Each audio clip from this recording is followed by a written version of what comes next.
According to statements released by the Houston Police Department on Friday, a suspect has been arrested and charged with murder in connection with the fatal shooting of Migos musician Takeoff. Upon his initial court appearance, the judge ordered his detention and the posting of a $2 million bond. Patrick Xavier Clark, 33 years old, was arrested in Houston on Thursday evening and charged with the murder of Takeoff, according to Houston Police Chief Troy Finner.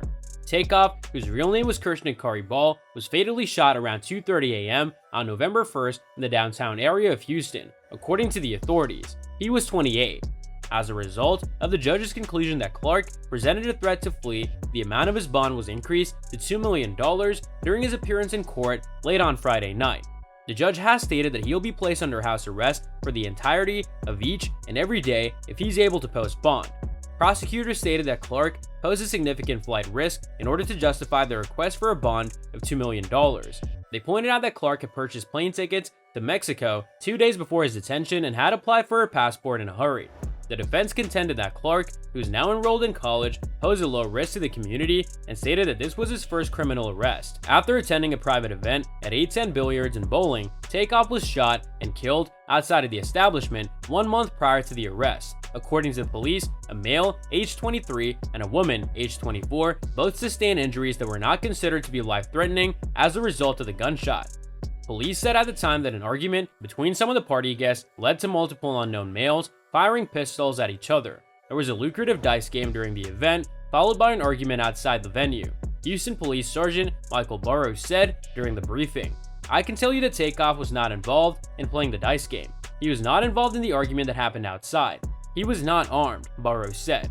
"He was an innocent bystander." Investigators were able to determine that Clark was the alleged shooter of Takeoff through shooting reconstruction and ballistics evidence. Burrows said police have also obtained cell phone and surveillance footage that has surfaced over time. He said, prosecutors revealed during Friday's hearing that Clark was captured on video firing in the direction of Takeoff with a gun in one hand and a wine bottle in the other. He then allegedly left the bottle at the scene and fled to the car.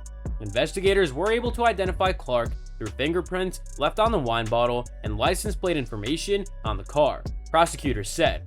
Police have urged the public to come forward with tips in the days and weeks since. Around 30 people were at the scene when the shooting happened, and police are still looking to speak with those who were there, Burrows said. Literally every one of those people left the scene without leaving a statement, he said. It's important that those people come forward. Houston Mayor Sylvester Turner also called on witnesses to come forward. Everybody else has a responsibility to contribute to finding out who did it, Turner said during the presser. Everybody has to take on responsibility.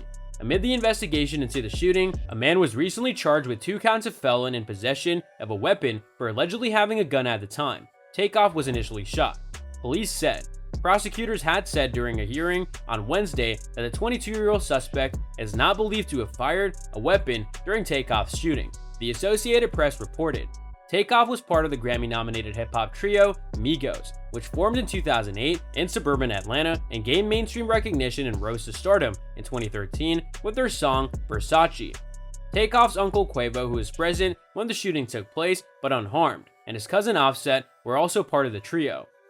Thousands of fans paid tribute to the slain rapper during a memorial at Atlanta State Farm Arena last month. Everybody, the hundreds of people that I've talked to, spoke on what a great individual he was, Finner said Friday. We have a special relationship with the city of Atlanta.